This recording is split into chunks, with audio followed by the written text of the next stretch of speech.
Goru's life is simple, rooted in the relentless cycle of hard work and sacrifice. A laborer by trade, he spends long days in the fields, his hands worn and calloused from the grueling labor. But it's not the work that fills his heart, it's the moments he shares with his daughter, Xena. Despite the weight of poverty, Goru finds peace in the laughter and warmth of their quiet moments together.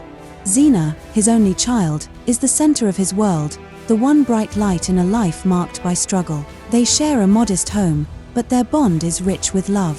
Each day, Goru's dreams are simple: to see his daughter smile, to offer her a life better than his own. For him, Xena's happiness is worth more than anything money could buy.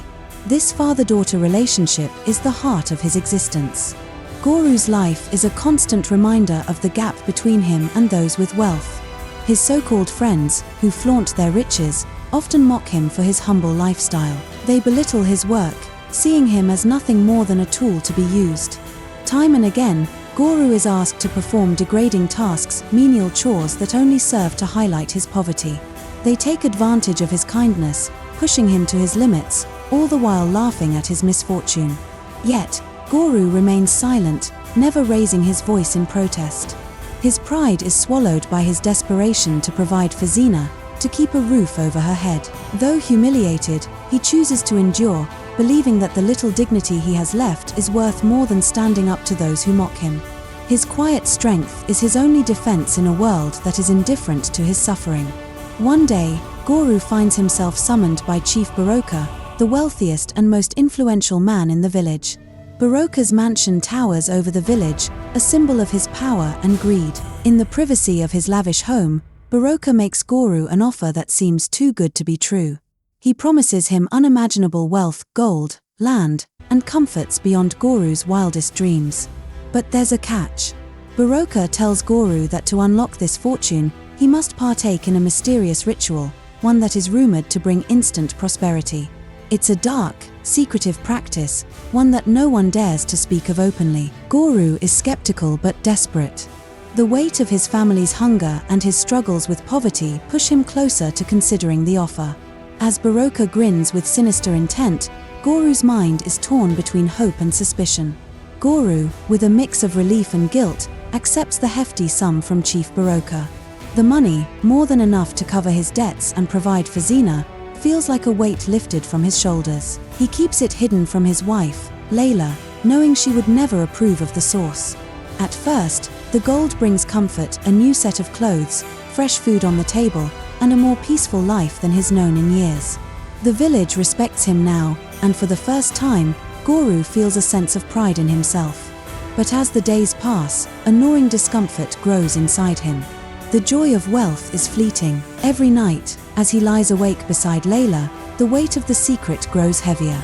The gold may fill his pockets, but it is quickly draining his soul, and Goru begins to question whether it was worth the price.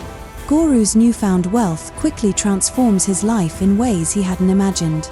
The villagers, once dismissive, now greet him with respect and admiration. Old friends, who once avoided him due to his poverty, now visit regularly, eager to bask in his prosperity. Goru enjoys the attention, but the praise rings hollow. At home, however, Layla, ever perceptive, begins to sense a shift in him. The change in his demeanor, the secrecy surrounding his new wealth, and his refusal to talk about where the money came from raise her suspicions. She watches as he hides away his earnings, keeping them locked in a chest at night. Layla, worried but unsure, questions him, but Goru always brushes her off with weak excuses. Despite his reassurances, her gut tells her something is wrong, and she begins to wonder if the cost of this wealth has come at a much darker price. The weight of Goru's secret grows unbearable, and the shadows of guilt begin to claw at him. One evening, as the sun sets behind the hills, Chief Baroka arrives at Goru's home, a sinister smile on his lips. He reveals the dark truth behind the ritual Goru had so eagerly accepted. The wealth comes at a terrible price. To keep the riches and avoid the madness or death that would come without the sacrifice, Goru must offer the life of his only daughter, Xena. Baroka's words hit Goru like a cold wave, leaving him paralyzed with shock. His heart sinks as he realizes that the prosperity he has gained comes with a demand for blood. The chief, almost gleeful, tells Guru that there is no escape, either he sacrifices Xena, or he and his family will be consumed by the same curse that claimed those before him. Guru's world crumbles. As the days stretch into weeks, Guru feels the slow but relentless unraveling of his mind. The once simple, quiet man is now a prisoner of his own thoughts. Xena's laughter, once a source of joy, now cuts through him like a sharp blade. Every time he sees her running through the fields, carefree and innocent, a surge of guilt and terror grips his chest. Her face, radiant with the purest form of love and trust, becomes a haunting reminder of the sacrifice he must make to preserve the wealth he has come to depend on. He tries to distance himself, to ignore the whispers in his head, but they grow louder with each passing day. His hands tremble when she hugs him, as though she already senses the darkness surrounding him. Guru's mind begins to fracture, torn between his duty as a father and the unbearable weight of the choice he's made. The night is eerily quiet, as Guru stands in the dim light of his home, the shadows in the corners of the room seeming to stretch toward him. His hands shake as he carefully mixes the black oil with the sleeping potion Chief Baroka had provided. Each movement is deliberate, yet trembling with the weight of the decision he's about to make. The air feels thick with anticipation, as though the very walls are pressing in on him.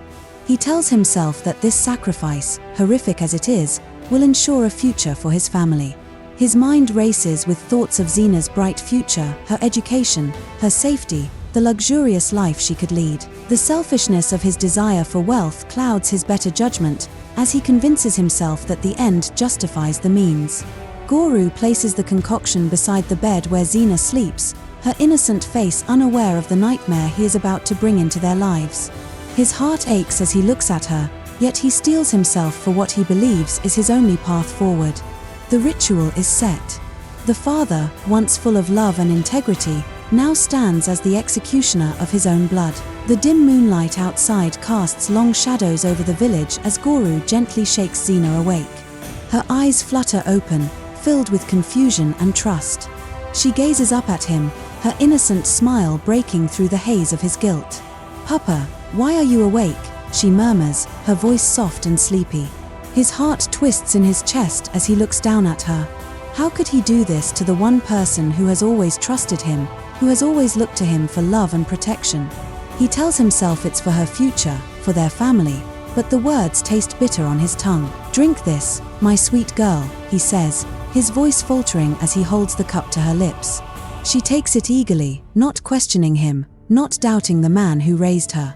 To her, Guru is a hero, the one who would protect her from anything. Little does she know that the hands that have cradled her in love are now pushing her toward the abyss. Xena swallows the potion without hesitation. The liquid is bitter, but she trusts her father's words, trusting that he would never harm her. The moments that follow feel like an eternity to Guru, each second stretching painfully as the concoction works its dark magic. Her eyelids grow heavy, her movements slow and sluggish. "Papa," she murmurs one last time before her head lolls to the side, her body going limp in his arms. Tears fall freely from Guru's eyes as he holds her lifeless form. The father who had once promised to protect his daughter now weeps over the weight of the betrayal he has committed. He lifts her delicate frame into his arms, feeling her cold weight against him. The daughter he had once cherished, the little girl he had loved more than anything, now feels like a lifeless doll in his embrace. His steps are heavy, the forest path before him growing darker with each passing second. The ritual must be completed. His feet carry him forward, even as his heart drags him backward, screaming in agony. He looks down at Xena's peaceful face, so unaware of the fate that awaits her. The silence between them is suffocating, each step he takes feeling like a nail driven into his soul. There is no turning back now. The trust she placed in him has been shattered in the silence of the night. Guru reaches the edge of the forest, his breath ragged, his mind numb, and his heart broken beyond repair. The ritual is upon him, and all that's left is the bitter truth of his actions. In the secluded clearing of the forest, the air thick with the weight of impending doom, Guru lays Xena's fragile body in the sacrificial mortar. The moonlight casts an eerie glow over the scene, but it does little to illuminate the darkness gnawing at his soul. His hands tremble as he gently positions her, his heart breaking with every movement. Tears fall freely from his eyes, mingling with the cold sweat on his brow. He had never imagined that it would come to this, the man who had once cradled her in his arms, now a murderer. Goru's mind is a storm, each strike of his hands upon her body only deepening the torment within. He pounds softly, desperately, hoping against hope that somehow, some miracle might intervene to stop this nightmare. But with each soft blow, the reality sinks deeper. There is no way out, no turning back. The silence of the forest is shattered by a piercing scream. Lami, frantic and desperate, bursts into the clearing, her eyes wide with horror as she sees the unthinkable. Goru stands over their daughter, his hands trembling as he raises the mortar, tears streaming down his face. The moonlight catches the horror on his face, but it's too late. Lami's cry echoes through the woods, a sound filled with heartbreak and disbelief. She runs toward them, her heart racing, her voice cracking with agony. "Stop! Stop!" she shouts, her voice raw with terror. The villagers, drawn by her scream, rush into the clearing. They are met with the sight of Goru standing over Zina, his hands stained with his daughter's blood. Horror fills their eyes as they understand what is happening. With force, they pull Goru away, stopping him just moments before the ritual is complete. But the damage is done. The truth is revealed. The villagers, overcome with shock and fury, descend upon Goru. Their faces twisted in rage, they drag him to the center of the clearing, binding his hands tightly. His knees buckle under the weight of their anger as they begin to strike him, each blow a release of the horror and disbelief they feel. Goru, once seen as a simple man, now stands as the embodiment of betrayal, and they make sure he understands the extent of their disgust. Zina, unconscious and battered, is swiftly carried away by the herbalist, her body a tragic reminder of her father's intentions. The whispers of the village spread like wildfire, each person recounting the atrocity in hushed voices, their disbelief turning to judgment. Goru's family, once a symbol of love and care, is now marked by the darkness of his actions. The village demands justice, and Goru's fate is sealed by their collective fury. Goru is dragged before the king, his head hanging low in shame, his body bruised from the villagers' fury. The royal court is silent, all eyes on him as he stands, trembling, facing the weight of his crimes. With a broken voice, he confesses everything, the promise of wealth, the dark ritual, and the unimaginable choice he made. His words are heavy, each one a burden, as he recounts the sinister deal with Chief Baroka and the horrific truth of his actions. The king listens, his expression cold, unmoving. When Goru finishes, the silence in the room is deafening. The absence of Baroka only deepens the king's anger, and the kingdom demands justice for the betrayal of both father and daughter. There will be no mercy for a man who has betrayed his own flesh and blood. The court is in turmoil as the king decides Goru's fate. The king, in his wisdom and fury, spares Goru's life, but the punishment is no less cruel. He condemns Goru to a life in prison, where his every waking moment will be haunted by the horrors of what he nearly did. The sentence is harsh, a reminder that his crime will never be forgotten.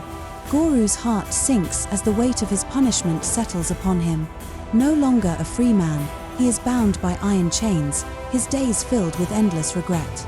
As he is led away to the dark, cold confines of the prison, Goru's thoughts spiral back to Zina's innocent face, to the way he betrayed her trust. The memories of the night in the forest, the weight of the sacrifice he almost made, will torment him forever.